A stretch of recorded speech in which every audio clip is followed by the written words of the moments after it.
नमस्कार दोस्तों, शब्दवाणी में आपका पुनः स्वागत है। आज मैं आप लोगों के लिए एक दिलचस्प कहानी लेके आया हूँ। कहानी को शुरू करने से पहले मेरे साथ बोलिए ओम नमो नारायण, ओम भगवते वासुदेवाय। हिमाचल के धर्मपुर गांव में बलदेव नाम का एक व्यापारी रहता था। बलदेव दिल का बहुत साफ व्यक्ति था, लेकिन वो भगवान पर विश्वास नहीं करता था। वो बहुत धनवान व्यक्ति था और ये बात गर्मियों के दिनों की है। एक दिन वो घर से निकला। व्यापारी की राजा के दरबार में एक पेशी थी, जिसके लिए उसे राजा के दरबार में जाना था।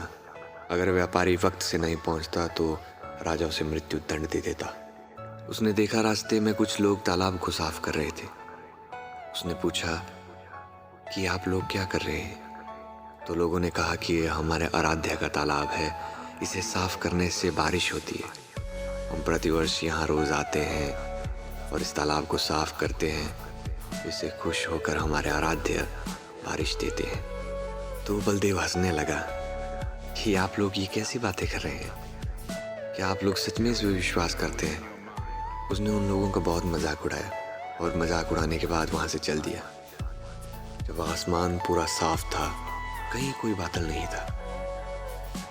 लेकिन जैसे जैसे वो उस तालाब से आगे बढ़ता गया, जैसे ही वो नदी के पास पहुंचा तो एकदम से कहीं से घनघोर बादल आए और इतनी बारिश हुई कि नदी में तूफान आ गया। बारिश होने के कारण नदी का प्रवाह इतना ज़्यादा बढ़ गया कि वो नदी पार ही नहीं कर सकता था। इसके लिए उसे एक दिन का इंतज़ार करना पड़ता।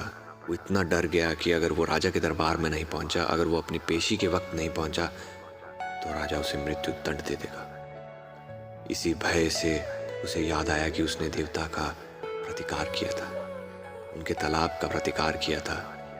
उसे अपनी गलती का एहसास हुआ और उसने देवता से माफ़ी मांगी कि मुझे माफ़ कीजिए। उसने देवता से यही इच्छा मांगी कि सिर्फ आप एक दिन के लिए मेरी पेशी को और बढ़ा दीजिए। और उसने मन में ये भी माना कि अगर मेरी पेशी एक दिन आगे बढ़ती है तो मैं आपके लिए सोने की छतर चढ़ाऊँगा। और व्यापारी वहाँ से वापस घर चला गया और अगले दिन वापस गया। और जब वो वहाँ राजा के दरबार में पहुँचा तो उसने देखा कि उसकी पेशी नहीं हुई थी। उसकी पेशी किसी कारणवश टल गई थी।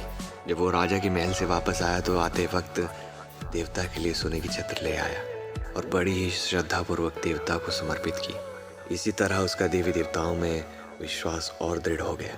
उम्मीद है आप लोगों को ये कहानी पसंद आई होगी। अगर वीडियो अच्छी लगी हो तो प्लीज़ वीडियो को लाइक कीजिएगा, शेयर कीजिएगा और चैनल को सब्सक्राइब कीजिएगा। धन्यवाद।